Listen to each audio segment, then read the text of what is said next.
So you have a commercial renovation and you're trying to decide if you can stay in the space during construction. We have a special guest, Phillip Kern from Kern Architects. He's going to help us decide whether or not that's a good idea. You fill the K-Cup, let's jump in.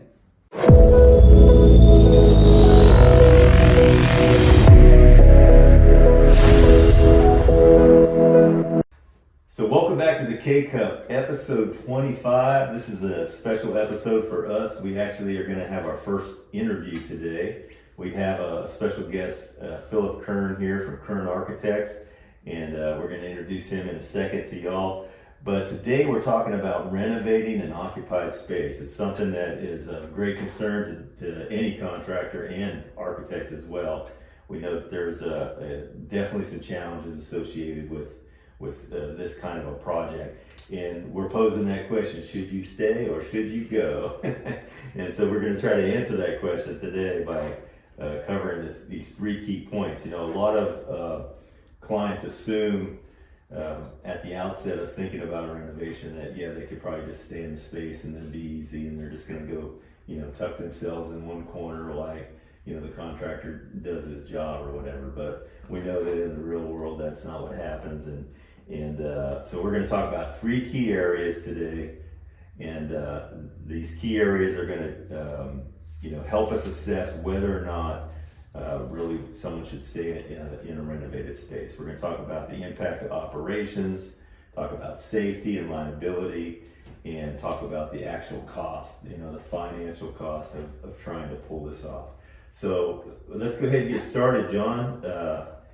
Glad you're here today, man. Are you excited about this episode being our first interview? Oh yeah, super excited. Glad to have Phillip, good friend and fellow professional. Glad to have you today, Phillip. Yeah. Why don't you take a minute and introduce yourself? Yeah, appreciate the invite. I didn't realize when y'all invited me I was going to be the first guest, so I guess it's all uphill from here. Phillip Kern with Kern Architects. I started Kern Architects about 6 years ago now. Spent a lot of time in the design build world prior to that, so kind of a different perspective, and really appreciate the value of teaming with contractors. So we've had a couple opportunities to team with Kelly Construction, and always looking for more opportunities for that. But I think the teaming perspective brings a lot on this subject, particularly of occupied renovations, where there's a lot of factors that we'll get into today that I think I wanted to have this conversation. I kind of reached out and said, I've been listening to y'all's episodes lately, and I've got one that's been a little bit of a pain point lately. Is there any chance maybe I was kind of hinting that y'all should have the conversation? You said, yeah, come on. So here I am. Yeah, that's right. We want to give credit where credit's due. You actually were the inspiration for this conversation, so it's appropriate that you're here. The only way we can get him on is let him bring up his own show, but glad to have him today. That's all right. We'll make sure we get that right in the credits, in the show notes, as they say. So let's dive in, guys. Let's go into this, this first key element and talking about the impact to operations for a business where they're occupying a space that they want to renovate, and how the construction process might affect their ability to function, the ability to operate, and just the functionality of their space that they're currently working in prior to this construction process. In this first part, we have several things that we want to touch on about the potential of loss of productivity, potential impact to their revenue, ability to make revenue for the business, and then of course the schedule. We know that in construction, schedule's everything, and we always start a project off with a nice, neat schedule, and of course, as a project unfolds, the schedule is one of the things that seems to suffer the brunt of unexpected reality. So we're going to talk about how that can be affected too by someone staying in the space while we're renovating. So get us started there, John. Start this conversation on should they stay or should they go? Yeah, no, just thinking about loss of productivity. The first thing that comes to my mind, and something that we run across quite frequent, is noise, dust, fumes. Those are all things that usually come up early in conversation, and it's something that everybody thinks that they can deal with. Noise is not going to be a problem. We're going to be able to work in this space. We're going to be able to handle it. Yeah. Fumes or dust, not going to be that big a deal.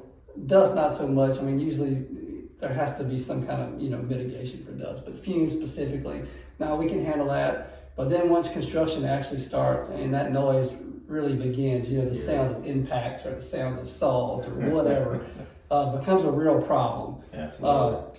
And I think that, everybody starts off kind of optimistic, and then once it actually starts, there's an issue. And then that in turn leads to loss of production for, one or the other, either the contractor or the end user, because at this point they're looking at us to work, after hours or, evenings. Yeah. And then the alternative to that is they're having to change their work schedule. So both parties are already, kind of working outside the plan, if you will, and just losing productivity one way or the other. So Phillip, is that something you guys see from time to time, or how do y'all approach that in these instances? Yeah, I mean, not always, but oftentimes the architect's going to be the one having these conversations early, and a lot of times if we're not being real frank, the conversations aren't that challenging, and they probably should be more challenging. Yeah. I think what I see a lot is the architect is usually designing the project closely with either the C-suite or a facility manager, not necessarily the end user who's actually occupying the space. Mm-hmm. It's usually not, in my experience. So, these conversations when you're speaking with the folks who have kind of the high level view, they're not down in the trenches in the day to day of what it's like working in that space. There's a lot of things that they're not thinking about. So, I think the architect needs to make an effort to really get clear about what the concerns are, but then encourage that C-level team member or the facility manager to say, look, let's take this conversation down to that facility. Yeah. Let's actually put some tape on the floor or put a piece of visqueen where we're going to put that temporary wall, and let's talk to that team, the folks who actually operate in that space, to see what's this going to do? What's this going to do to you guys? Are y'all going to be able to function with this smaller, more consolidated space with this exit out over here instead of your typical entry point? So that's what I see, is that making sure the right people are involved in that conversation early that are actually going to impact the way that space is going to be used while you're operating on the construction side.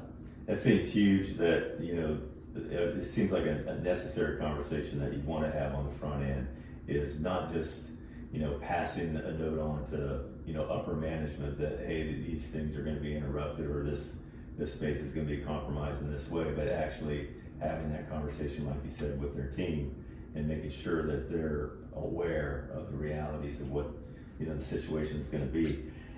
John, you'd mentioned productivity, and there's we had this note in our outline for this discussion about how, from a business standpoint, the business that's occupying that space typically will lose between 20 and 40% of their productivity by staying in a space that's being renovated. That's pretty significant to their bottom line, I would think, particularly depending on how long a duration this the project is.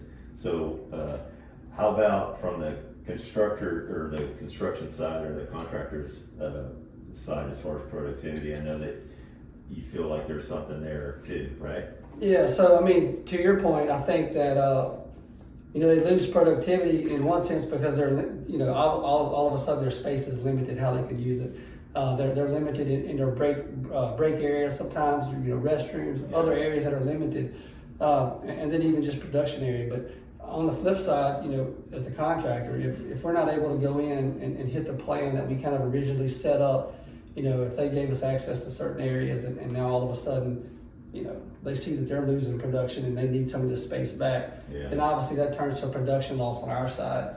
All of a sudden we're not able to produce, amount of area that we wanted to complete it in a certain time. So now we're losing productivity. So two ways right there to just, be cautious and think about. I think that, what happens is you go into these construction projects and everybody's excited, everybody's, happy to get this going, and you go in with a real optimistic plan, and I think both sides are guilty for that. The owner's like, let's get this started, man. We can work in this little bitty space and we can make this happen. And we're saying the same thing on our side. Yeah, let's get it going. We're not going to interrupt you guys. We're going to make it work. But then sometimes the reality is maybe those plans were a little too optimistic and needed to be a little more realistic. I think that you have to look at that and try to limit the loss of productivity the best you can through a realistic plan. Yeah, it gets back to what Phillip had mentioned earlier, how, the C-suite people might know what's going to go on, and their task was disseminating it to their team, but the team may not really have a realistic idea about, what they're going to be up against to try to do their job. And another interesting stat that we had in this outline, for this part one that we're talking about, the impact on operations and functionality, is that by having someone want to stay in the space, it can actually increase, on average, a project's timeline between 20 and as much as 50%.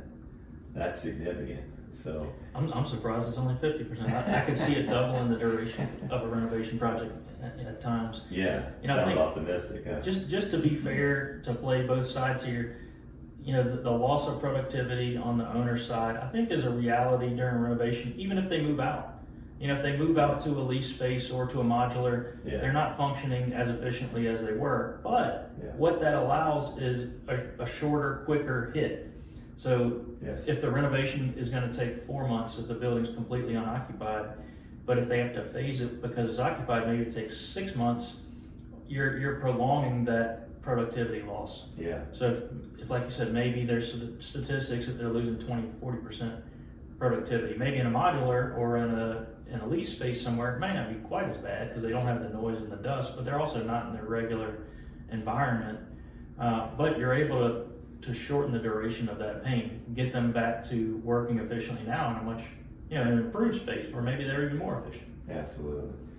So anything else in this part one, John, you want to touch on? Well, just thinking about timeline, timeline is something that, we're always held accountable for as a general contractor.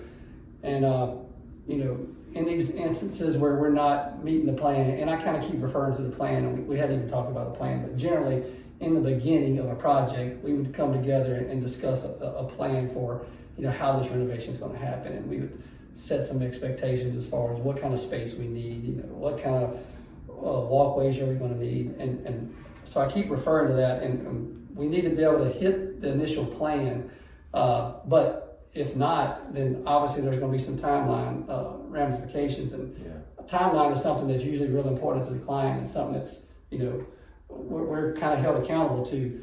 But the client needs to understand that if we can't do the initial plan, if we can't do the things that, if they're the one impacted it, if it's not going exactly as planned, then there may be some ramifications on time, and it may need to be extended. Yeah. And I think sometimes it's hard for clients to wrap their mind around that because, the job's not really changing so much. There's no new work. There's nothing like that. But just that disruption can cause a decent time delay, and more so than they would realize. Yeah. Yeah, even if it's a 1 day or 2 days of a delay, that's significant when you total up the cost of each person that would be on that job for that day. It's not cheap. So, Phillip, we know that you've been involved in a lot of these type of renovations over the years. Have you witnessed any of this stuff firsthand? The loss of productivity, or you see employees struggling with dealing with this situation when they really weren't fully prepared for what it was going to be like? Yeah, definitely. And honestly, preparing for this conversation today, I've done, in the last 20 years that I've been practicing architecture, a majority of my projects throughout that entire period have been renovations. Wow. So, why is it now that I reached out and said, man, I'm feeling some pain on these occupied renovations. I want to have a conversation about it. Good question. So I was thinking about that and going through a list of projects that we've done over the last 5 years to try to see, has something changed? And I think what I've realized is renovating my own house right now. And, family of 5, 3 young girls, we're staying in the house. It's occupied. We've been, we're going on probably 8 or 9 months now at this point. We're on the home stretch, but, wow. I think what's happened it's not that the projects have gotten any different in the office. It's just that when I hear the stress that the owners are going through and the users and the folks who work out of those facilities are going through, I empathize with them now, because when they're saying it now, I'm thinking of what happened yesterday at my house or what happened last week at my house. And, you know, it's caused me to change my perspective with the owners, but also with the contractor, because, you know, it's easy for us as folks who work out of these facilities or live in the facility to, you know, to really get frustrated with a contractor, because like, why wouldn't they have thought about this? Yeah. You know, but these conversations aren't had early, and that they're not brought up in the design phases. They're not brought up to the level of detail that they need to be brought up to. For sure. Prior to the start of work, then the stress just happens at the worst possible time, and it's more costly and more impactful to try to regroup and change it in the middle of construction than it would have been to actually have that more frank, more detailed conversation earlier. Absolutely. So one thing that I thought about, Phillip, as you were talking about your renovation and living in it, I'm sure you guys aren't doing this, but you know, when you're working in an occupied space and let's say there's 10 employees, all of a sudden you have 10 inspectors. They're walking around the job site, looking at stuff, pointing out stuff that's not right. You know, they may even be pointing out something that's not complete, but they're calling it not finished or not correct, but it's not been addressed. Yeah. So if you're not careful, you know, that can lead to lost production. You can end up having meetings over fires that isn't actually a fire because it hasn't been completed yet. Absolutely. So have you ran into that at all? Have you seen some of that? Yeah, maybe not so much from the inspector perspective, but what I'm thinking, what comes to mind as you mentioned that is when your owner's reps, when your owner's team is in the space that's being renovated, and even though you try to partition it off and create routes where you stay on this side, we stay on that side, there's going to be some gray area where they got to cross, maybe to get to a bathroom, maybe to get to a certain exit point, or to meet a customer who came in the wrong way.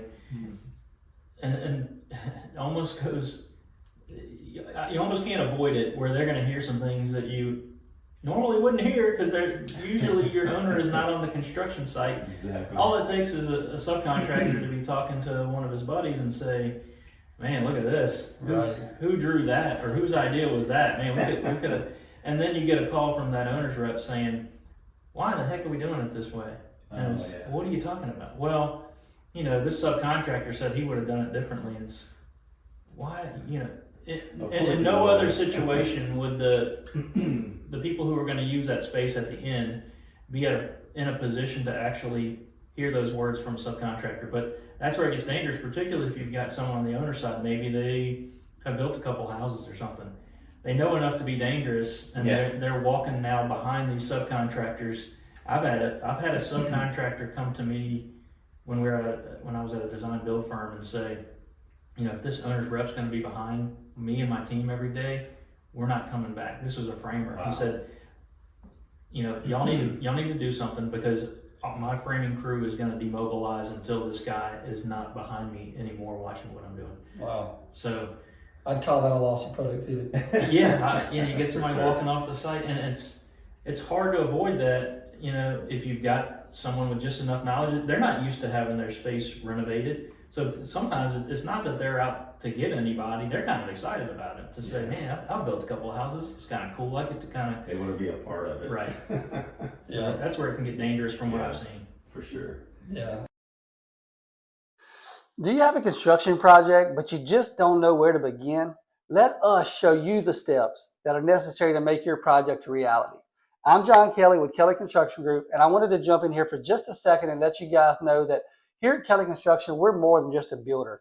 We're your one-stop solution. We want to help you with planning, design, permitting, and construction. If this sounds like a solution you need, reach out to us today. We've left the links in the show notes. Set up a call.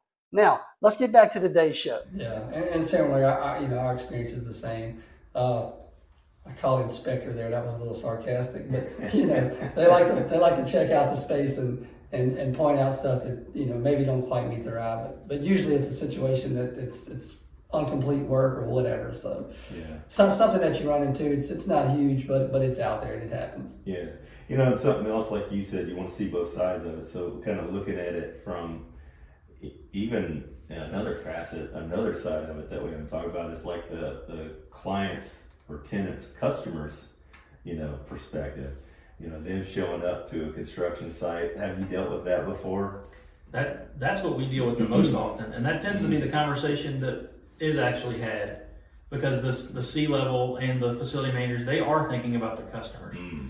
And a lot of times they're not thinking about their own team members as much as they're thinking about their customers. Yeah. We do a lot of a source of revenue. That was a good point. That's a very real point. I didn't mention this in the beginning, but we do a lot of bank and credit union work. So all these facilities that we're renovating have customers coming in daily. Wow. Some of them have, a lot of them have vaults with safe deposit boxes, and you can't tell your customers, you can't come to your safe deposit box for this 2-month period while we're renovating. Wow. So you got to come up with a plan for how do they get to that.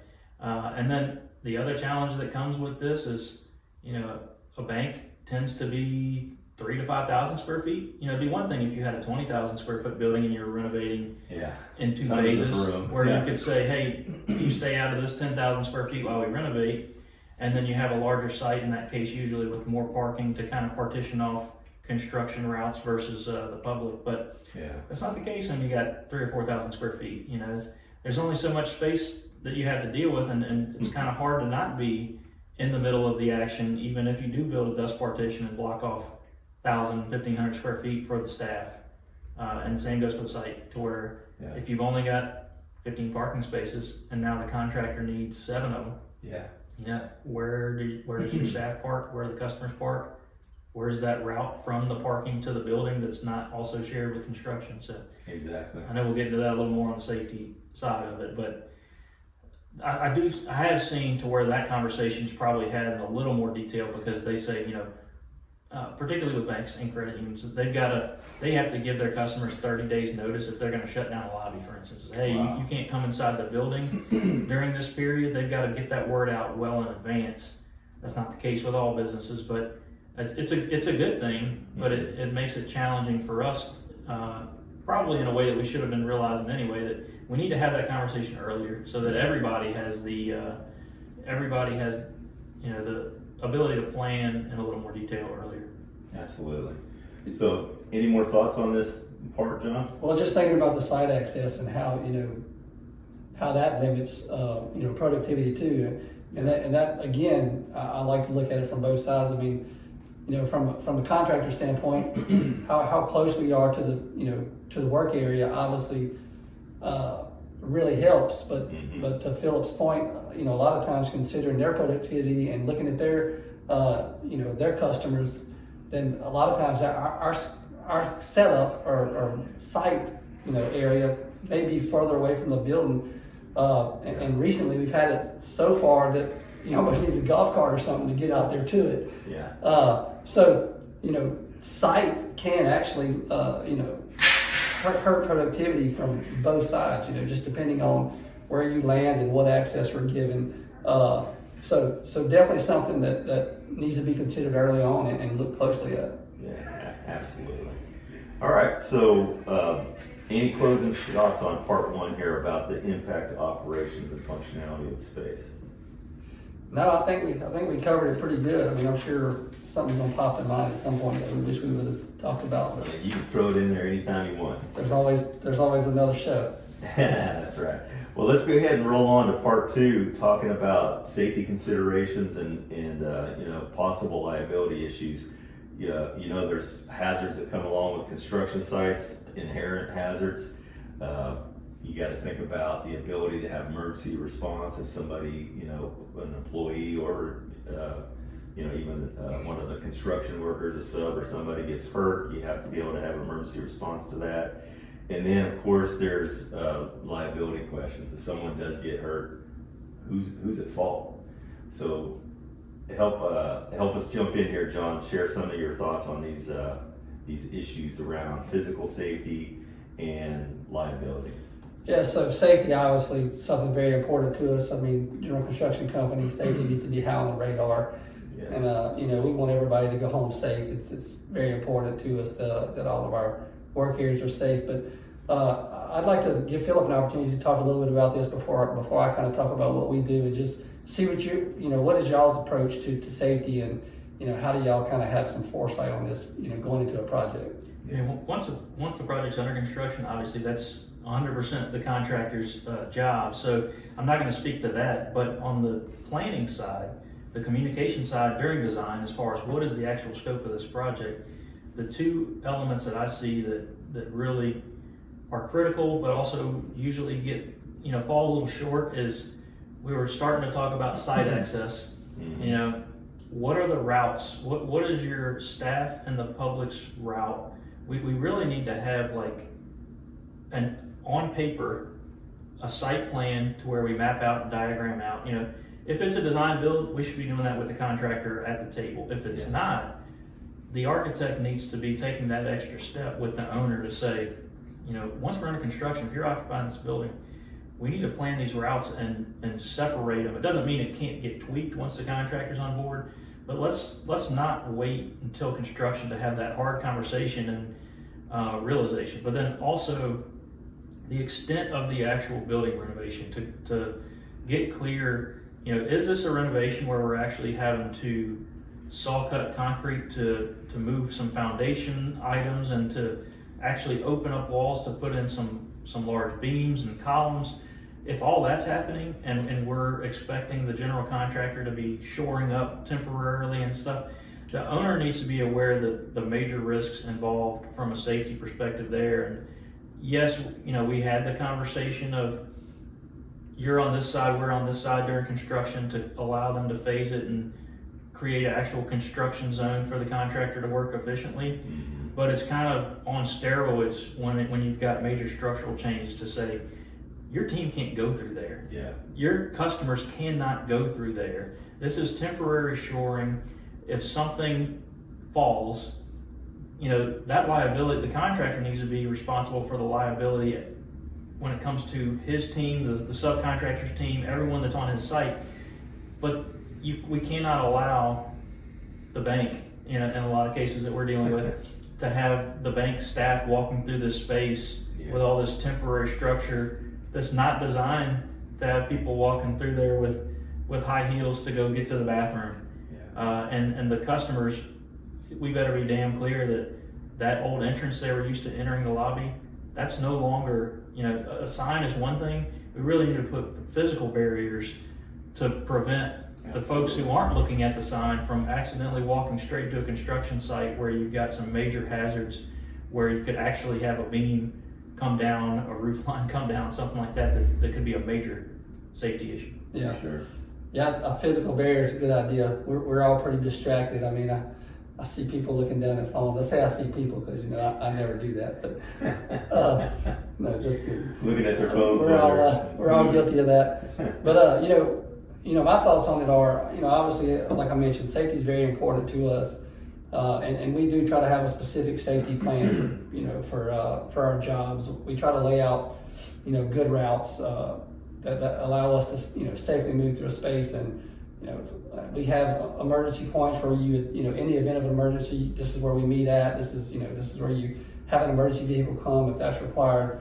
But very important to us, and we do spend a lot of time, and we actually work with a third-party company that helps us do this kind of stuff. But in a situation where we're working in a space that's occupied, all of a sudden now you have a fairly large group of people that aren't typically on construction sites, and one, we have to plan for that, but two, we have to understand that they're not construction minded, they're not safety minded. So if we're going through all this planning and making sure that our guys and our subs and everybody's well informed, it's probably going to be important to make sure that group gets that same plan, and they're notified in the same way, and maybe even more so, because they don't do this every day. They don't think about the stuff out there that can be harmful, like you said. I mean, they may be walking through a space not realizing that, man, we got some serious beams that are temporarily shored up, and they may even go over there and kind of push on a temporary wall or something, just in general conversation, just talking or whatever. So I think it's important to make sure that safety planning that we have as a general contractor, and even as an architect in the beginning, make sure that information is relayed to those clients that are actually in the space, and working closely to that renovation. Yeah, there's so many aspects to the safety thing during a renovation. I'm always thinking about getting shocked, electrical service being interrupted, and panels being changed out or upsized, and circuits being discontinued or pulled out and new circuits added. And it's something that I would be concerned about, like someone finding a hot wire somewhere and being somewhere they weren't supposed to, and next thing you know, you got someone getting electrocuted or something like that. That would be something that would concern me for sure. Yeah, I think one thing important, that's not just the safety aspect of it here, that's different about an occupied renovation that you touched on there, is communication needs to happen not only early, but more often. Yeah. What's typical for us and probably y'all is that a typical construction project that's not an occupied renovation, you have like a monthly OAC where the owner, architect, and contractor get together once a month at the site. And then in between that, usually the architect has somebody visiting the site on a weekly basis. It's not always a scheduled visit. Usually the owner's not there.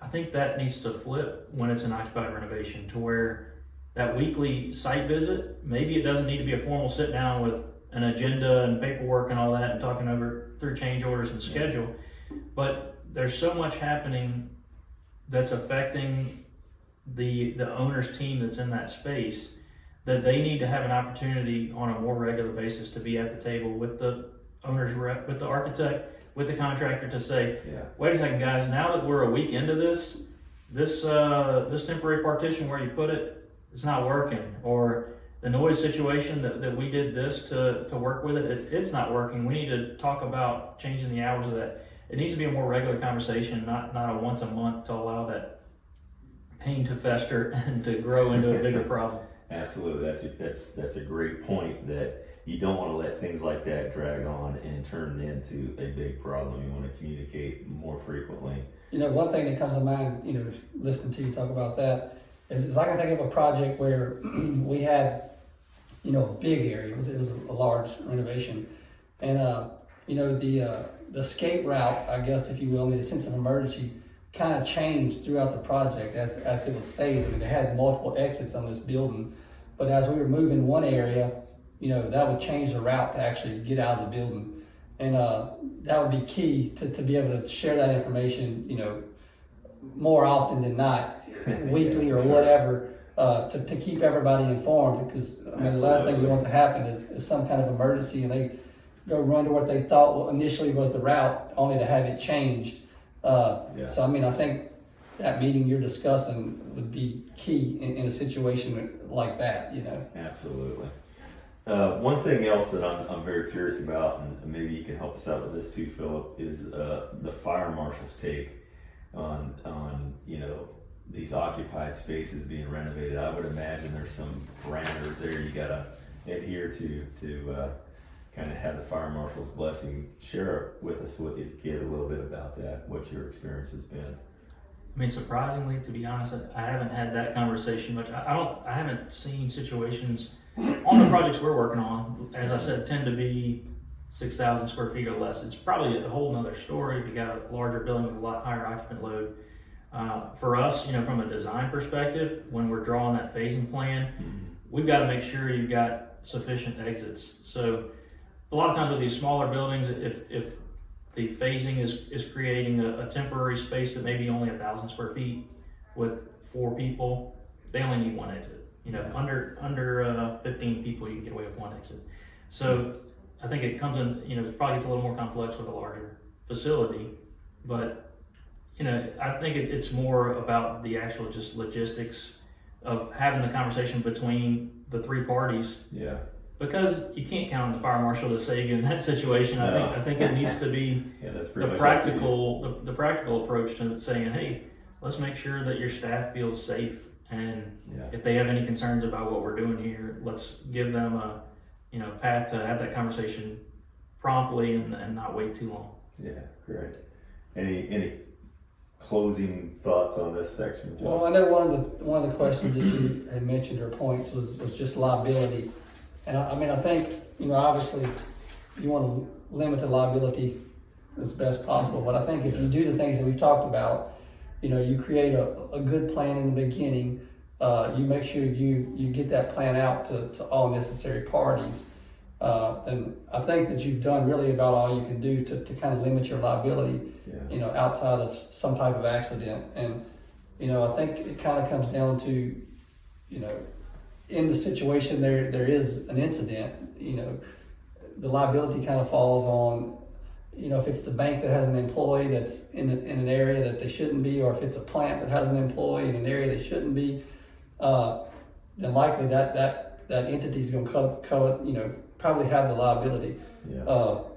But all you can really do, and I guess I'm not an expert in this field, but all you can do is just be prepared as possible. Try to make sure you put everybody on notice, give them a good plan, and hopefully that limits your liability, best case. Yeah, it seems like, as in most things, the better you communicate, the better everything turns out, the better the end result. So absolutely want to have an emphasis on good communications and frequent communications. All right, well, let's go ahead and roll into this last part, this third aspect that needs to be considered, and that's really the financial aspect, the true cost of either remaining in the space or vacating the space. And really, we could even look at this not just from the client tenant's perspective, but also for the contractor, because if they stay in the space, like we mentioned a little bit in our earlier parts, that it does affect your ability to be productive and get the job done. So maybe we can talk a little bit about what they call labor efficiency penalties. In other words, cost overruns that can happen on the labor side from somebody being in the site, and then the effect to schedule, and then with schedule changes, how that affects costs and things like that. You want to jump in there and help us, John, with that? Yeah, so this kind of goes hand in hand with some of the productivity law stuff that we've talked about, but obviously you want to come in and you want to be able to work off the plan that we've come up with. We have a renovation, we've talked about how we're going to do this efficiently, but in the event that some of that stuff don't hit quite right, and you usually don't. There's usually some kind of obstacle or something that comes up, and obviously that's when there becomes some cost involved. Yeah, for sure. I think we've kind of mentioned this, but I think one cost that kind of gets overlooked is as a general contractor, we're not out there doing a lot of the work. We're not actually out there, hanging the doors, or actually we may hang the doors. That may be something we do, but we generally are not doing big scopes of work. Yeah. And it's hard to kind of, recognize a cost when it comes to that. But, Phillip, you're in a similar world as we are, so you understand that. But when a project starts to extend, there's going to be a cost associated with that. For sure. And not just from us, but from our subs and everybody else. But those are a little easier to see when there's actually a product that's, getting changed or it's taking longer. It's usually easier to say, okay, I can understand that, but it's a lot harder to kind of see our cost. We're managing the project, and just like I say, it's not a real physical aspect. So sometimes that's a cost that's hard to see, but it can be quite costly. Yeah. We're in the business of selling time, basically, as a management company, so to speak. So. Yeah. So, Phillip, I don't know if you want to talk a little bit about that from your side, but I know, y'all have a very similar situation. Yeah, typically for architects, I know it's not the case everywhere, but in Louisiana, our fees are based on a percentage of construction costs, kind of a sliding scale. So, and when it's a renovation, we have a renovation factor on our fee that's typically 10%. It can vary a little bit. But what we've seen over the years is that's, particularly when we're talking about all these weekly meetings and things that a lot more communication that really needs to happen to do this right. It really is more than 10% added to our time. So, making sure that everybody's being made whole here, because it's a team effort, a project, and the owner doesn't want to be in some owners just want the cheapest cost.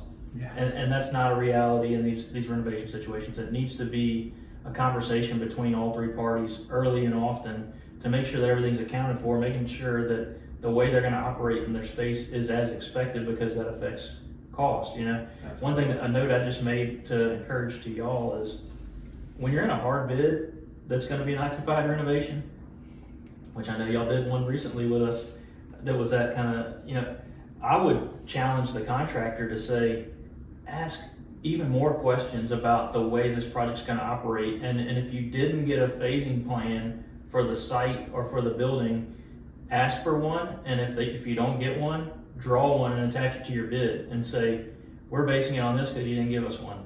Because you're not necessarily bidding, you can't be bidding apples to apples if they don't give that to you. Yeah, no, that's and a great it point. doesn't mean Yeah. it can't change. Yeah. When you're in construction, you got the bid, you got the job. Once you're under construction, you see something needs to be adjusted, you can make those adjustments, and maybe it affects cost and time, maybe it doesn't. But if one guy was assuming he had the whole building to renovate because nobody was clear, and another guy understood it to be a phased project that was going to take him 6 months when the other guy was figuring 4, it's not a competitive bid. That's right. And then the architect's in trouble because now we got the low bidder who misunderstood the way they were going to approach the project, and now we got some horrible conversations we got to have with the owner that nobody wanted to have. That's right. Yeah, that's great. That's a really, really good point, actually. Yeah, absolutely. Another area that I can think of, that you can kind of run into issues and cost impacts, if you will, in jobs like this, is one, so we already have a bunch of finished area, and you have people working in this space. We had a job that we'd done not too long ago. It's kind of an industrial type manufacturing facility, and we were sharing the space with their employees. Well, they actually damaged some of the work they were doing, so now we're having to circle back and fix this damage. And a lot of times that cost is easy to justify, but it may impact time, and then you're already here, you're already working. Why do you need additional time to go back and fix this? So we've seen that, and then also, in that same realm, we've had it to where we're working with maybe their vendors. We try to get this job finished, and they're bringing their vendors in a little bit early to try to meet schedule, and we find ourselves coordinating with their vendor, weeks at a time on calls that maybe last an hour or so, trying to plan out this project with the vendor, which we didn't really have that planned for. Accommodating that. But then once we did actually allow that vendor to come on site and begin their work, then one of our subs actually damaged some equipment. So now all of a sudden we're having these costs that really shouldn't be ours, and it really probably just came down to some communication and some realistic planning. So that's two areas there that I've recently seen, some costs that kind of hopped up that shouldn't have been there. And in one instance, we had some additional costs, and in the other, the owner had a little additional cost. I think it's important to back up even further, and the contractor's not always involved early enough to be a part of this conversation, but what are your options? The title of this podcast and the way we started this out, it's almost like we're trying to push, hey, get out of the building so we can have a clean space to renovate in. You don't always have that option. You don't always have that option. So that's right. What are the options? I guess you could look at, can you lease space nearby and move your team to that space? Do you have another facility with some extra space you can move your team to? Do you want to lease put a modular building on site for your team to work out of? That way, if you're serving customers, they still are coming to the same site. So those are some options, instead of phasing the work and crunching your team down into a smaller area of the building that could have all the challenges that we've been discussing. But then backing up even further, does it even make sense to renovate this building? Exactly. We're going through a couple of them right now where you scratch your head and say, man, if I could go back in time, I'm not sure that I would have advised the client to renovate this, and if it's an old enough building with some major structural challenges and maybe even traffic flow issues through the site that were never designed well, drainage issues, you start to add all these things up, and man, it's going to cost us, $2.5 million to renovate this building for what you're asking for. We could have torn this thing down and built a new one for $3 million. Wow. Is it a big enough delta between those two to where you get the ideal project with the ideal traffic flow through the site? Does the owner want to consider actually tearing it down and building new? It's not always an option, because it's going to be more costly, and it's going to add, in a lot of cases, it's going to add time. Not in all cases. Yeah. But that's a conversation that the architect needs to be having, and if the contractor's involved in design build early, maybe you raise your hand and say, hey, I know y'all brought me in for this. I got a question, Yeah. Does this make sense to do this extensive of a renovation? Yeah. Because maybe we know we're gonna run into surprises when we get in there. We know we're gonna run into some. Right now, y'all are budgeting $2 million, but once we start digging into this thing and opening up walls and finding surprises, we all know it's not gonna be $2 million at the end. Yeah. Does this make sense? Yeah. I mean, I think that's a great area that, the general contractor and the architect could really bring value. You mentioned if the general's already in the conversation. I mean, we talk about bringing value a lot, and I think that's a great example of somewhere you can really, bring value. Instead of just wanting a job as an architect and wanting to get this, obviously the renovation is going to be way faster from a permitting standpoint and just getting this job moving. Yeah. I would assume in most cases. So that means, quicker revenue to your table, if you will. But sure. I think it's a great example of somewhere you could bring value. Like, look, guys, we'd really like to see this renovation happen, but I think it's a better option to go here. And, that may delay the project for you for some time. They may not be quite ready to do that, but just that you would be willing to have that talk and bring that in, I think that's a great example of how you could bring value. So great point. Yeah, it is a great point. I mean, that experience that you've acquired over the years of doing all those renos, like you're saying, you can't put really a number on the value of that experience, and be able to share that up front, have that conversation, just like all these other conversations that we've talked about, like with the complete staff, really being informed and made aware of what's really going to go on once the project begins, and all that is just, those are great added value that if we could, develop processes for doing that, we probably would eliminate a lot of these problems that we're, talking about that we've experienced in past projects, from not maybe having that thorough conversation, that thorough understanding with our clients. So anyways, anything else y'all want to add to this? Yeah, no, I think we're probably getting close on time, but I mean, I think, the only thing I would kind of summarize our show today, just, I think that we're not trying to say move out. We're not trying to say stay in. We're trying to say, let's find the best solution. Yeah. Let's come up with a realistic plan, not an optimistic plan. I like to keep going back to that, because I feel like that's true. Absolutely. Let's come up with something that really works, and then I think all this stuff that we've talked about today is minimized. Yeah, like you kind of mentioned something to the effect. I mean, you didn't use these terms; they'd be my terms. But there's that honeymoon phase of that newness of, oh, we're going to get to do a renovation, and this place is going to be so cool when we get done. And, people get really excited, like you mentioned, people get excited about a renovation and getting new stuff and all that, but you don't want to let that, that excitement overshadow the reality of the process.